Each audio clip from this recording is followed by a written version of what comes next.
Hello everyone, my name is Patricia Rose and I'm talking about dissociative identity disorder, to which I am somebody that is self-diagnosed with dissociative identity disorder. But first off, let's give you guys a little bit of an idea of what dissociative identity disorder, or DID, is.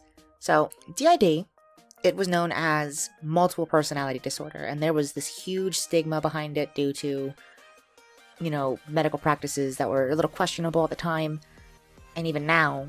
So it is an officially recognized disorder in the DSM-5, which is the most current version of the manual for mental disorders. So, as stated in the DSM-5 for dissociative identity disorder, here's a couple of requirements or criteria for DID. So, you have to have 2 or more distinct identities or personality states. And these personality states, they kind of act as a bit of a possession, if you will. So pretty much that is what is called switching. So for me, in my experience, switching is typically filled with a lot of lightheadedness, blinking, a ton of it, and just an inability to complete my thoughts. And now I pause a lot to begin with. And with switching and all that, when the ALTERS or the other personalities, they take hold, or they step forward or front, as it is called, there can be a bit of amnesia. So think of it this way. You feel this heavy fog, you start blinking a lot, and then out of nowhere, it's kind of like you fell asleep. Like in the middle of whatever you were doing, it almost feels like you fell asleep. And when you come to, you may be in the same area, you may not be, and it's 5 minutes, 10 minutes, an hour, 2 hours, even sometimes a whole day has gone by. And you have no idea what happened. So that's pretty much what I have, gone through for the most part. I don't know what that was. So the main thing behind DID is that it's trauma related. It is heavily linked to trauma before the age of 10 years old. So up until 9 years old, when the child's brain is, essentially fusing to become one cohesive person, a whole lot of trauma, repeated trauma, terrible, horrible stuff can occur to children. And if that occurs and they don't have any way of talking to anybody, a split will occur, and that will create an alter.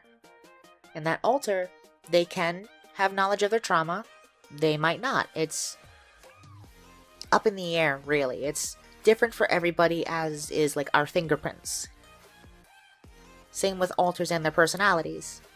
But alters are a part of the host, not to be confused with like the original personality, because that implies that alters are not real people.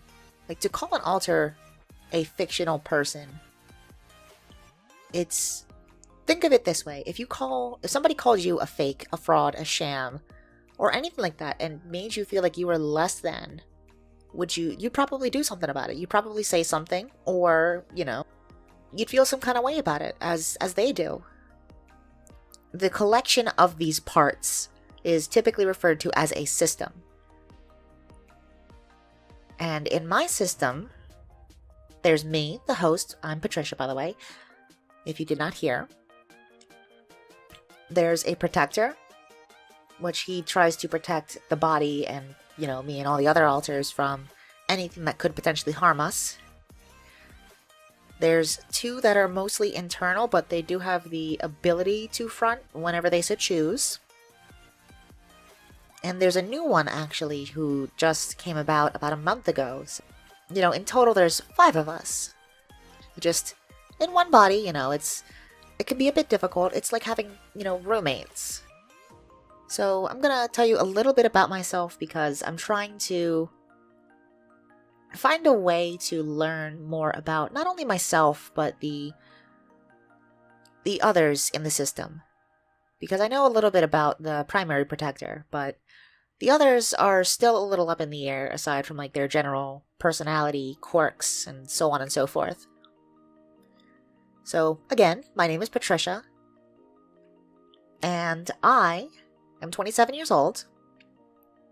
When I first had any idea of what was going on with me, I was scared because this was around high school that this happened, that I even noticed that they existed, the others.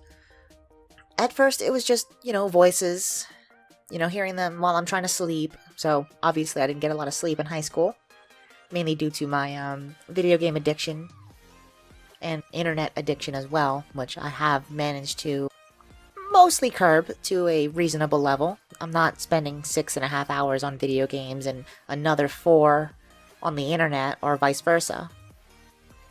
I was hearing a lot of voices. Well, not a lot originally. It was more like 2, and they were conversing.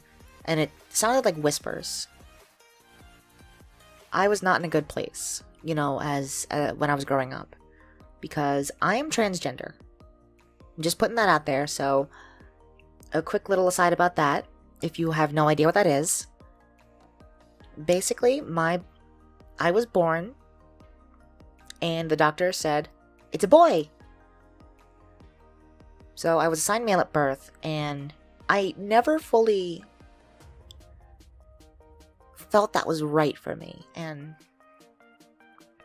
there were a lot of problems with that because a lot of the influences in my family, at least on the male side, were very... They like to reinforce male stereotypes. You have to be tough, you can't cry, you have to be able to take a punch, you have to know how to fight. All this and that. And some of it, yes, I will agree, is, important. You have to know how to defend yourself. But you also, at least as far as for me anyway, as far as I've experienced in life thus far, you have to be able to express your emotions. Because if you bottle everything up, it's disastrous. I mean, if it wasn't for the fact that I realized how I am, and, that I'm not a man by any stretch of the word, I don't know. But I'm not going to go too in-depth into this right now, probably in a future video with my experiences in life and being trans. But right now, we're going to focus on DID. So, at first, I was scared. I heard voices, as I mentioned. They were whispering. And it was 2 of my alters that they were trying to make it so that they were as secretive as possible. And the others, they never really said anything outside of their area, their room. But these 2 felt that I was ready to know, about them. And I didn't take it too well. I honestly thought, cool, I'm insane, I'm crazy, I'm going to be thrown in a nut house. I don't want to be thrown in the crazy house. I kind of like being, able to do generally what I want to do when I want to. I kind of blocked it out for a little bit, and it didn't work too well. But the mind is a very powerful thing. You can convince yourself of pretty much anything. And as time went on, I started experiencing lost time. That amnesia that was mentioned in the brief little blurb about the DSM-5. And I would wake up in places or times where it didn't make sense. The best analogy I've heard for the body, the physical body and DID is the physical body's like a car. When a person is up front and they have full control, they are in the driver's seat. Now, another spot that can be taken up in the front is, the passenger seat. That's called being co-conscious. You know what's going on. You really can't do too much about it, aside from, say, hey, whoa, what are you doing? But it's not like you can just take the wheel, so to speak, because that would be co-fronting. And that's more or less 2 people in the driver's seat. But anything further back, like the back seats, you kind of have a general idea of what's going on, but you don't really. And then, of course, there's the trunk or the boot, However, you refer to the back part of the car where, you store things. That's typically where I would go in terms of having alters front. I'd essentially go into the boot. And I would wake up without any knowledge of where I was, what I was doing, and sometimes I'd wake up around friends. And they would have no idea what was even happening. Because typically with DID, the alters, they don't want to be known as... They don't want to draw attention to themselves. That's what I'm trying to say. More often than not, they will do their best to imitate. And I'll tell you right now, the primary protector cannot imitate me very well. He tries, he can, but he slips, and that's okay. As long as, nothing bad comes of it. What do I like to do for fun? I like to draw. I love to write.